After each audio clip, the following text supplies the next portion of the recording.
IPL 2025లో Dhoni ఆట కొనసాగుతుందా లేదా ఇదే అతని చివరి సీజన్ గా నిలవబోతుందా అనే సందేహాలు ఊపందుకున్నాయి. ఈ సీజన్ లో ధోని ఫామ్ పడిపోయిన నేపథ్యంలో రిటైర్మెంట్ ఊహాగానాలు చెలరేగాయి. అయితే తాజా నివేదికల ప్రకారం ధోని ఇంకా తుది నిర్ణయం తీసుకోలేదని, తన ఫిట్నెస్ ఆధారంగా 2026లో ఆట కొనసాగించవచ్చని సూచనలు ఉన్నాయి. సిఎస్కే ఈ సీజన్ ను నిరాశాజనకంగా ముగించిన యువ ఆటగాళ్లపై దృష్టి సారిస్తూ భవిష్యత్తు ప్రణాళికలు రూపొందిస్తోంది. ఐపీఎల్ 2025 టోర్నమెంట్ మళ్లీ ప్రారంభమవుతున్న సందర్భంగా క్రికెట్ అభిమానుల దృష్టి మళ్లీ ఎంఎస్ ధోనిపై పడింది. ఇప్పటి వరకు ఐపీఎల్ లో చెన్నై సూపర్ కింగ్స్, సిఎస్కే తరపున విజయవంతంగా కొనసాగుతున్న ధోని భవిష్యత్తు గురించి ఆరా తీసే సందేహాలు మరింత ఊపందుకున్నాయి.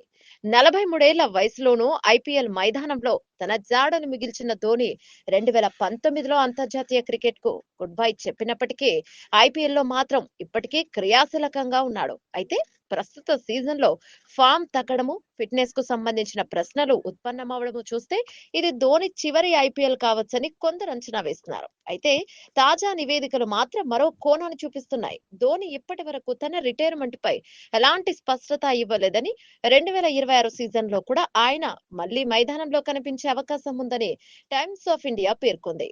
సిఎస్కే ఫ్రాంచైజీకి దగ్గరగా ఉన్న వర్గాల ప్రకారం ధోని ఇంకా తన భవిష్యత్తుపై తుది నిర్ణయం తీసుకోలేదని, వచ్చే కొన్ని నెలల్లో తన ఫిట్నెస్ ను సమీక్షించి తదుపరి ఐపీఎల్ సీజన్ కోసం అందుబాటులో ఉంటానో లేదో నిర్ణయం తీసుకుంటానని ఆయన వెల్లడించినట్టు తెలుస్తోంది.